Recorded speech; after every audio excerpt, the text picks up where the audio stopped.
Ya, puji Tuhan, shalom. Bersyukur ya, walaupun suasana hujan, tadi saya lihat hujan mulai dari jam 2:30 sudah hujan di sini. Saya bilang, wah pasti nggak ada jemaat yang hadir. Tapi tiba-tiba saya lihat setengah jam kemudian dia berhenti. Tapi bersyukur ya, Bapak Ibu Saudara boleh berkumpul bersama dengan kami di gereja ini. Saya percaya semua itu karena anugerah Tuhan. Amin. Mari saudara kita sama-sama akan baca Alkitab. Ulangan pasal yang ke-28, ini ayatnya panjang ya. Ulangan 28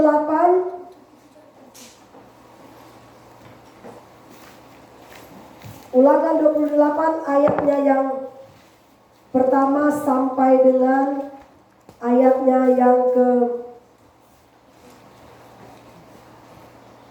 22 ya. Kalau saudara sudah baca, kita akan baca berbalas-balasan. Saya akan bacakan ayat yang ganjil dan saudara bisa bacakan ayat yang genap. Ulangan 28 ayat pertama sampai dengan ayatnya yang ke-22. Perikopnya tentang berkat. Ayat pertama, jikalau engkau baik-baik mendengarkan suara Tuhan Allahmu dan melakukan dengan setia segala perintahnya yang kusampaikan kepadamu pada hari ini, maka Tuhan Allahmu akan mengangkat engkau di atas segala bangsa di bumi. Segala berkat yang datang kepadamu dan menjadi bagianmu jika engkau mendengarkan suara Tuhan Allahmu. Diberkatilah engkau di kota dan diberkatilah engkau di ladang.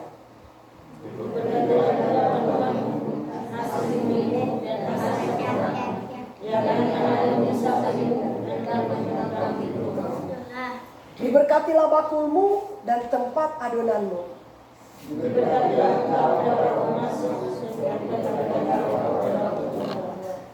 Tuhan akan membiarkan musuhmu yang maju berperang melawan engkau terpukul kalah olehmu. Bersatu jalan mereka akan menyerangi engkau, tetapi bertujuh jalan mereka akan lari di depanmu. Tuhan akan memerintahkan berkat ke atasmu di dalam tubuhmu dan di dalam segala usahamu. Ia akan memberkati engkau di negeri dan diberikan kepadamu oleh Tuhan Allahmu. Tuhan akan menetapkan engkau sebagai umatnya yang kudus, seperti yang dijanjikannya dengan sumpah kepadamu. jika engkau berpegang pada perintah Tuhan Allahmu dan hidup menurut jalan yang ditunjukkannya. Maka segala bangsa di bumi akan melihat bahwa nama Tuhan telah disebut atasmu, dan mereka akan takut kepadamu. Juga Tuhan akan melimpahi engkau dengan kebaikan dalam buah kandunganmu, dalam hasil ternakmu, dan dalam hasil bumimu, di tanah yang dijanjikan Tuhan dengan sumpah kepada nenek moyangmu untuk memberikannya kepadamu. Tuhan akan membuka bagimu kebenarannya yang melimpah, yang terlangit, untuk memberi hujan bagi tanahmu pada masanya, dan memberkati segala pekerjaanmu, sehingga engkau memberi pinjaman kepada banyak bangsa, tetapi engkau sendiri tidak meminta pinjaman. Tuhan akan mengangkat engkau menjadi kepala dan bukan ekor. Engkau akan tetap naik dan bukan turun. Apabila engkau mendengarkan perintah Tuhan Allahmu yang kusampaikan pada hari ini, kau lakukan dengan setia. Dan apabila engkau tidak menyimpang ke kanan atau ke kiri dari segala perintah yang kuberikan kepadamu pada hari ini, dengan mengikuti Allah lain dan beribadah kepadanya. Berikut kedua tentang kutuk. Tetapi jika engkau tidak mendengarkan suara Tuhan Allahmu dan tidak melakukan dengan setia segala perintah dan ketetapannya yang kusampaikan kepadamu pada hari ini, maka segala kutuk ini akan datang kepadamu dan mencapai engkau. Terkutuklah engkau di kota dan terkutuklah engkau di ladang. Terkutuklah bakulmu dan tempat adonanmu. Terkutuklah buah kandunganmu, hasil bumimu, anak bungsumu, dan anak di lubangmu. Terkutuklah engkau pada waktu masuk dan terkutuklah engkau pada waktu keluar. Tuhan akan menyatakan kutuk huruf adat dan pengajaran di antaramu dalam segala usaha yang kau kerjakan, sampai kau punah dan binasa dengan segera karena jarak perbuatanmu, sebab engkau telah meninggalkan aku. Tuhan akan melekatkan penyakit sampar kepadamu sampai dihabiskannya engkau dari tanah kemana engkau pergi untuk mendudukinya. Tuhan akan mengajar engkau dengan faktor dengan pikiran, sakit radang, pikir ringan, hama dan penyakit gantung. Semuanya itu akan membunuh engkau sampai engkau binasa. Ya, puji Tuhan. Bapak Ibu Saudara yang diberkati oleh Tuhan Yesus, saya akan berikan tema khotbah yaitu tentang berkat dan kutuk. Haleluya. Saudara, sebelum saya jelaskan ayat ini, siapa di sini mau diberkati? Coba angkat tangan. Sudah pasti semua. Siapa mau terima kutuk dari Tuhan? Coba angkat tangan. Pasti tidak mau. Haleluya. Saudara, firman Tuhan ini tentang berkat dan kutuk. Ya. Saudara yang diberkati oleh Tuhan Yesus, ketika bangsa Israel dibebaskan oleh Tuhan dari Mesir menuju ke tanah Kanaan, satu-satunya tujuan Tuhan membawa mereka supaya mereka harus beribadah kepada Tuhan. Karena di Mesir mereka nggak boleh beribadah, karena di sana ini penyembahan berhala dewa, ya kan? Pak Yonas ya, makanya mereka Tuhan harus kasih bawa, sini kamu jangan tinggal dengan mereka, ya, karena mereka nggak bisa beribadah, mereka ada di Mesir. Ya. Itu tujuan Tuhan. Ya. Saudara, firman Tuhan berkata, coba tampilkan dulu ayat yang Keluaran 23-25. Tampilkan dulu. Keluaran 23-25. Ini rahasia ibadah ya.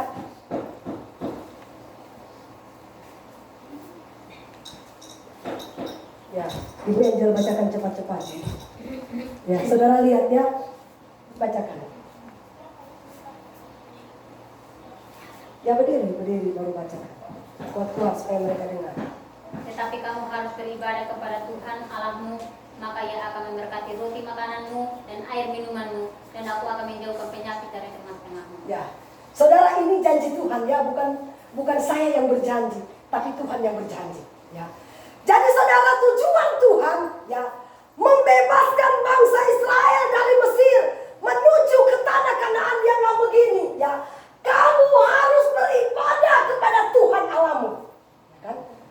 Kalau engkau sudah beribadah setia kepada Tuhan, dia bilang, aku akan berkati roti makananmu. Dan kedua dia bilang, aku akan jauhkan engkau dari segala penyakit apapun. Amin. Ini Tuhan yang bilang, bukan saya, saudara ya. Saudara, luar biasa janji Tuhan ya. Selain saudara dia berkati berkat jasmani kita, dia bilang begini, aku juga akan pelihara kamu punya tubuh. Artinya kesehatan itu Tuhan pelihara. Haleluya. Saudara, itu janji Tuhan. Saudara, saya mau kasih tahu firman Tuhan ya. Saya mau kasih tahu saudara, sebenarnya saudara, kekayaan itu tidak dapat kita temukan pada orang tua kita yang kaya, anak kita yang kaya, istri kita yang kaya, bahkan bos kita yang kaya. Tetapi saudara, kata Alkitab ya, jikalau engkau baik-baik mendengarkan suara Tuhan Allahmu, dia katakan begini, aku akan berkati engkau baik hidupmu di kota maupun di ladang. Artinya berkat itu ada di dalam diri kita masing-masing. Amin. Sekali lagi saudara, saya katakan ya, berkat itu tidak bisa kita temukan pada orang tua kita yang kaya. Saudara, kesaksian nyata ini ya, seorang pengusaha, dia sangat kaya, dia mendirikan perusahaan bulog. Satu ketika saudara, ketika si bapak bos ini jatuh sakit ya, akhirnya dia meninggal ya. Ketika saudara, bapak ini punya kekayaan harta yang banyak. Memang bapak ini baik, tetapi anak-anaknya apakah kehidupannya sehari-hari? Mabuk-mabukan, berjudi, main perempuan sana sini ya.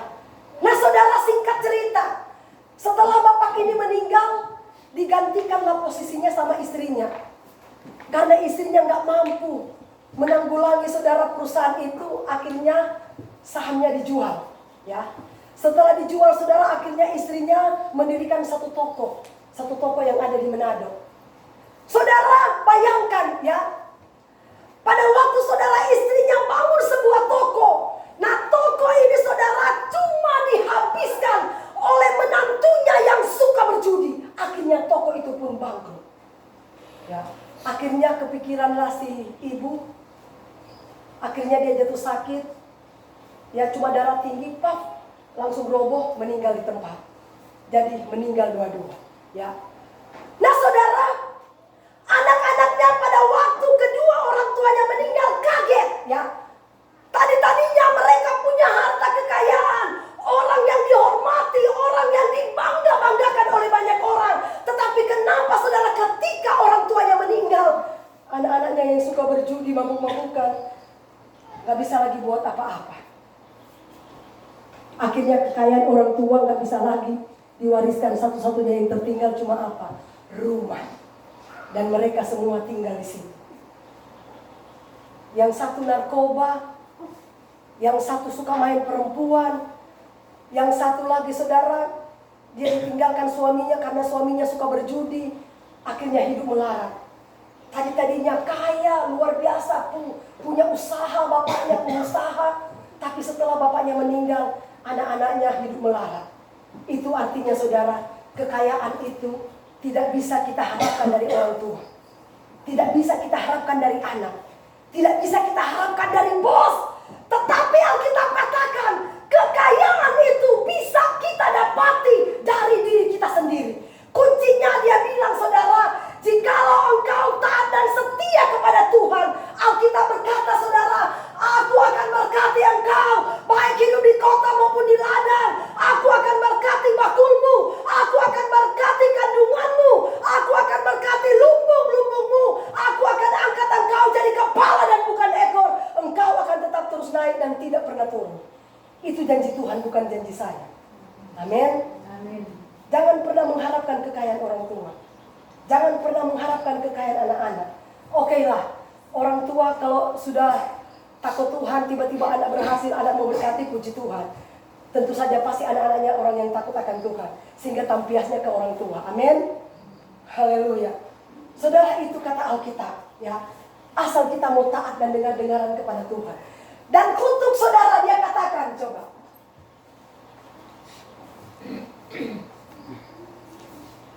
Ayat yang ke-15.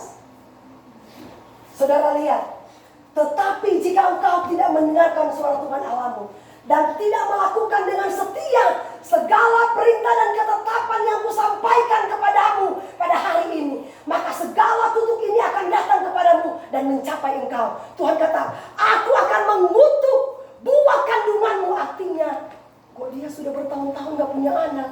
Saudara, kita perlu pertanyakan, ya, Tuhan tolong, mungkin kita melakukan satu hal kesalahan di hadapan Allah. Dan Tuhan katakan, aku akan mengutuk adonanmu. Kenapa saya ini nasi kok kurang-kurang terus? Iya kan? Dan banyak hal saudara, bahkan dia katakan saudara di ayatnya yang ke-22. Nah ini lagi, terkutuklah buah kandunganmu, hasil bumimu, mau tanam apa saja pasti tidak berhasil. Ya, mau pelihara lembu, sapi, binatang tidak berhasil juga. Terus, terkutuklah engkau pada waktu masuk dan terkutuklah engkau pada waktu keluar. Ayat 21, 22 aja. Lihat saudara ya, Tuhan akan melekatkan penyakit sampar kepadamu sampai dihabiskannya engkau di tanah kemana engkau pergi untuk mendudukinya. Terus, ini saudara lihat yang sekarang lagi heboh. Ini tanda-tanda virus corona, ya. Jadi Tuhan akan menghajar engkau dengan batu kering. Itu gejala virus corona. Saya baca saudara ya. Demam, sudah demam kebiasaan lagi, demam tinggi, sakit radang, sakit di sini. Ya. Kekeringan, hama, penyakit kandung, semuanya itu akan memburu engkau sampai engkau binasa. Kenapa saudara sampai detik ini corona belum juga hilang? Ya. Firman Tuhan katakan, corona ini hadir, penyakit sampar, penyakit menular.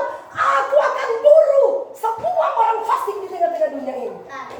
Sekarang muncul lagi virus varian baru. India saudara bikin perayaan besar-besaran, kumpul-kumpul, wah, mentang-mentang mereka sudah divaksin, bikin perayaan. Akhirnya berapa aja ratus orang yang kena virus di sana sampai meninggal. Saya nonton di YouTube ngeri. Haleluya. Jangan bermasa bodoh. Ya, jangan kita berpikir begini, saya punya Tuhan. Saya kan, bukan kita tidak beriman, tapi jangan pernah kita punya iman konyol. Amin. Karena firman Tuhan katakan tidak ada pemerintah yang tidak berasal dari Tuhan. Kalau pemerintah menganjurkan jangan kumpul-kumpul, duduk berjarak. Ini sudah nggak berjarak ini. Pakai masker, iya kan? Jangan berjabat tangan, iya kan? Nah itu kita taatin saja. Anggaplah saudara kita sedang mendengarkan perintah dari Tuhan melalui pemerintah yang ada di Indonesia. Amin. Bukan pemerintah yang ada di Indonesia, pemerintah yang ada di seluruh dunia. Haleluya. Itu kata Alkitab. Saudara, saya mau katakan ya, janji Tuhan itu adalah janji yang murni. Ya. Ketika Tuhan berjanji, tidak ada satupun janji Tuhan yang tidak dia genapi bagi anak-anak Tuhan. Saudara, kalau kita sudah setia beribadah saudara, tentu saja paradigma kita akan dirubah oleh Tuhan. Karakter kita akan dibentuk oleh Tuhan. Coba buka dulu. Ini yang sering kali terjadi.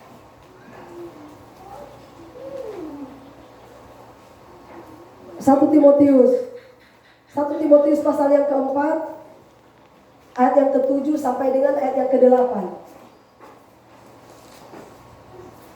1 Timotius pasal yang keempat, ayat yang ke-7 sampai dengan ayat yang ke-8. Saudara lihat ya, dia katakan begini. Tetapi jauhilah tahyul dan dongeng nenek-nenek tua. Latihlah dirimu beribadah. Amin. Kenapa saudara? Kepercayaan kita lebih terfokus kepada kepercayaan nenek-nenek tua. Karena apa? Tidak pernah mau berbicara dengan firman Allah. Jadi iman kita dibutakan dengan kepercayaan orang-orang tua-tua dulu. Iya kan? Tiba-tiba saudara saya keluar rumah, saya bersin. Asyam! Jangan dulu keluar. Kalau kamu keluar nanti kamu mati. Celaka nanti. Bahaya. Waduh. Kalau saya sudah terlambat, sudah jam, jadi saya harus tunggu setengah jam baru saya keluar. Ya, dalam nama Yesus keluar saja. Ya, yang berkuasa menentukan nyawa kita adalah Tuhan, bukan tahayul nenek moyang. Haleluya. Makanya dia bilang begini, saudara. Ulangan di ayat belum saya pindah 7. Ya, jauhilah tahayul. Ya, itu kepercayaan dongeng-dongeng mitos. Iya kan? Saya sudah pernah jelaskan saudara. Saya gunting rambut. Aduh Len, kamu kalau gunting rambut jangan buang sembarangan, bahaya. Loh kenapa? Taruh di bawah pohon pisang. Loh, kira-kira Pak pohon pisang bisa menimbulkan saya punya rambut? Bu bisa nggak saya taruh, ibu gunting rambut taruh di bawah pohon pisang? Subur nggak? Itu mitos. Amin. Ya, nggak ada saudara tertulis di Alkitab. Gunting rambut taruh di bawah pohon pisang maka subur lah. Nggak ada. Iya kan? Kalau mungkin ada tertulis Pak, oh berlomba-lomba kita taruh di bawah pohon pisang. Iya kan? Itu mitos, jangan percaya ya. Jangan percaya tahayul-tahayul. Banyak kali saudara, saya pelayanan saudara di Tapak. Jam 2 malam saya dibangunin. Minta maaf kalau yang mendengar, mungkin dia dengarin. Karena saya lagi posting ini. Maafkan saya ya. Jam 12 malam pintu rumah saya diketuk. Ibu pendeta, tolong Bu. Bu, kakak saya Bu mau kerasukan Bu. Aduh, sedangkan dia Bu lagi hamil. Cepat-cepat saya pergi ke Tapak. Saya berdoa. Waktu saya berdoa tiba-tiba roh Tuhan ingatkan. Coba kamu lihat di depan pintu dan belakang pintu ada apa? Nah, di depan pintu belakang muka ada duri-duri. Saya tanya, Pak ini gunanya untuk apa? Oh untuk mengusir setan. Pak saya tanya Pak Yonas, kira-kira duri-duri itu bisa mengusir setan nggak? Mbak Ersi duri-duri bisa nggak mengusir setan? Nggak bisa saudara. Alkitab katakan hanya darah Yesus yang bisa mengusir setan. Amin. Dalam nama Yesus maka setan takut dan terbirit-birit. Bukan duri-duri. Saya bilang pantas aja setan masuk ke istrimu. Kenapa? Lo pasti percaya ini tahayul duri-duri. Siapa yang bilang ini? Oh ada sopir. Saya nggak usah bilang sopir itu siapa, nanti dia marah. Sopir kasih tahu saya, akhirnya saya pasang di dua-dua sini. Jadi kata kok ibu-ibu hamil atau apalah kasih duri-duri. Jadi kuntilanak nggak bisa masuk. Siapa bilang kuntilanak nggak bisa masuk? Buktinya, so pasang duri-duri muka belakang kiri kanan, kenapa kerasukan? Apakah setan takut dengan itu? Tidak takut. Kemarin saudara suamiku dipanggil. Pak pendeta tolong, si Anu kerasukan. Suamiku kejar dia di lahan. Panggil Ustaz, maaf. Tiba-tiba, aduh Pak, panggil aja pendeta kalian. Suamiku datang, suamiku bilang begini, lihat ke sini. Hanya dalam nama Yesus, roh jahat apapun yang berkuasa dalam tubuhnya keluar dari tubuhnya. Langsung sadar. Pulang sudah. Sampai di rumah sudah sadar. Amin. Setan diusir dengan nama Yesus. Kata Alkitab, bukan kata saya. Haleluya. Saudara jangan percaya dengan mitos. Terus lagi. Ayat yang ke-8. Latihan badani terbatas gunanya. Tetapi ibadah itu berguna dalam segala hal. Karena mengandung janji. Baik untuk hidup ini maupun untuk hidup yang akan datang. Latihan badani terbatas saudara. Saya kasih tahu. Di Manado terjadi. Seorang bapak rajin olahraga. Aduh, setiap pagi dia olahraga. Sampai di rumah minum teh. Mati. Katanya rajin olahraga. Masa minum teh aja langsung mati. Itu latihan bilang. Ya, latihan badani terbatas. Suami bilang gak pasti sakit. Ya. Latihan badani itu terbatas, artinya olahraga terbatas. Tapi dia bilang saudara, tetapi ibadah berguna dalam segala hal. Kalau saudara penuh firman, rohani kita bangkit. Amin. Rohani kita maju. Haleluya. Itu kata Alkitab. Jangan pernah percaya tahayul.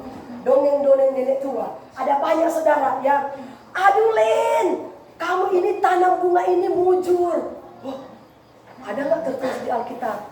Tanam bunga ini mujur. Nggak ada saudara. Ya, Alkitab katakan begini saudara. Cuma orang yang suka damai akan beroleh kemujuran. Amin. Bukan bunga, itu mitos. Saudara, saya lagi pergi ibadah keluarga di Tapak. Ini di rumah orang Dayak, ya. Tiba-tiba semua pulang saya, pendeta. Kenapa? Dia petik bunga. Kenapa kau taruh bunga saya ke makanan? Kau kasih kau? Enggak Bu, soalnya kalau ibu nggak pakai bunga ini, nanti setan akan ikut-ikut ibu sampai di rumah. Hah? Saya bilang, dalam nama Yesus nggak ada, buang aja itu. Itu kepercayaan. ya. Katanya harus petik bunga taruh di saya punya makanan. Nah itu kan mitos. Kenapa saudara masih percaya itu? Karena tidak mengenal kebenaran. Haleluya. Paradigma ini harus dirubah. Amin. Amin. Saya tidak tahu saudara orang Jepang punya mitos-mitos, saya tidak tahu. Tapi ini mitos Manado. Ya, jadi saya bongkar. Tapi kalau mitos Jepang, kalau saudara bilang ini itu, ya dalam nama Tuhan Yesus jangan lagi percaya. Amin. Amin. Yang pasti saudara setialah beribadah. Janji Tuhan janji yang murni. Kalau kita mau diberkati oleh Tuhan atau mau dikutuk, silakan berkaca di Alkitab. Nah ini lagi, ya. Janji Tuhan adalah janji yang murni. Bagaikan perak yang teruji, 7 kali dimurnikan dalam dapur peleburan di tanah. Luar biasa, seperti emas katanya. Saudara, emas itu Pak ya, kalau kita gali, sudah gali dalam-dalam, aduh minta ampun. Setelah sudah dapat, bukan langsung kita pakai, dibakar dulu ya. Bakar belum mengkilat, bakar lagi sampai dia mengkilat. Itulah anak Tuhan. Saudara, kalau kita mau dimurnikan, bukan berarti anak Tuhan gak punya tantangan. Kita yang sudah setia, Tuhan akan bakar, pukul kita. Baf, kuatnya dia. Tuhan mundur saja saya. Tapi kalau Tuhan pukul lagi, baf, cepat, tetap kita setia. Akan muncul seperti Mazmur. Amin. Kalau baru dipukul sedikit aja sakit batuk, ting, Tuhan gak hadir. Ngapain sama gereja batuk batu, gereja malah batu. Berarti iman kita gak murni. Amin. Tapi semakin dipukul, dihajar oleh Tuhan, kita tetap bangkit. Maka di situ kemenangan akan tertuju kepada kita. Amin. Haleluya. Nggak usah panjang-panjang. Tuhan berkati takut tersinggung. Haleluya. Mari saudara, saya undang kita bangkit berdiri. Kalau sudah tersinggung, saya lagi yang kena marah. Puji Tuhan. Mari saudara, saya undang kita semua bangkit berdiri. Kita menaikkan satu pujian. Musim akan selalu berganti. Haleluya. Tuhan, kami percaya walaupun musim selalu berganti, terkadang ada musim hujan, terkadang ada musim panas, terkadang ada musim dingin, terkadang ada musim gugur. Tapi kami percaya janji Tuhan, Engkau tidak pernah berubah bagi kami. Walaupun kami tidak setia Tuhan, tapi Engkau tetap setia, menunggu kami dengan sabar. Kapan kami akan kembali dan pulang ke rumah-Mu Tuhan. Biarlah janji-Mu Tuhan akan tergenapi dalam hidup anak-anak Tuhan. Haleluya Yesus. Amin. Akan selalu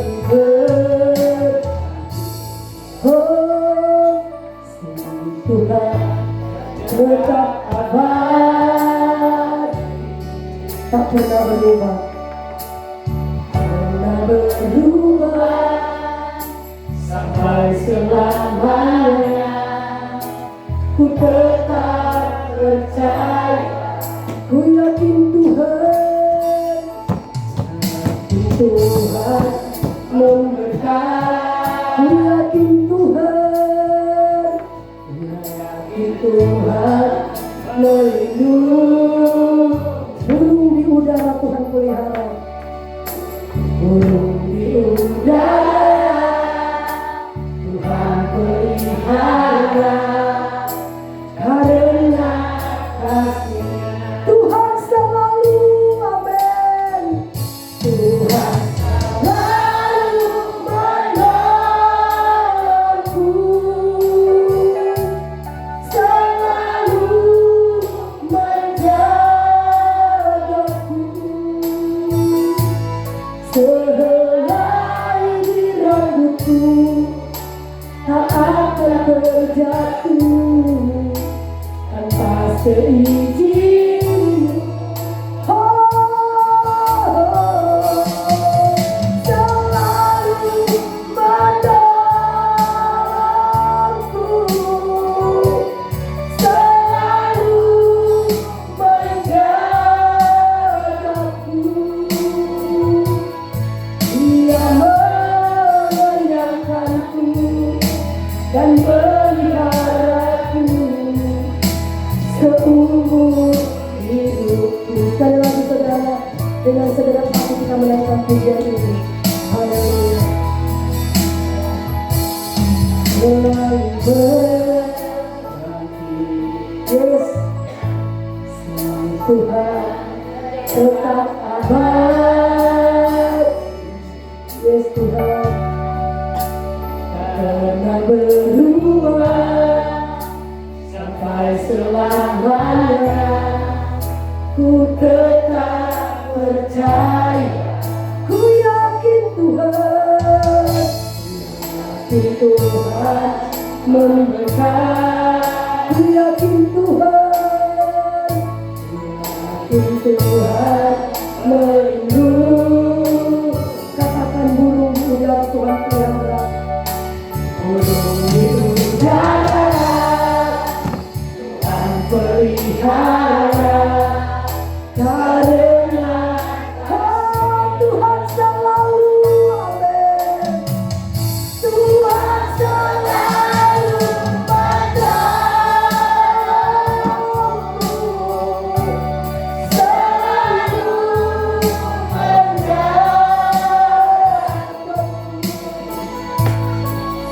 selagi hatiku tak akan terjatuh tanpa seizin. Tuhan selalu menolongmu,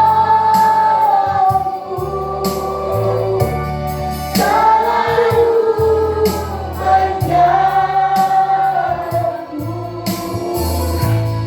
Dia menyayangkanku dan peliharaku.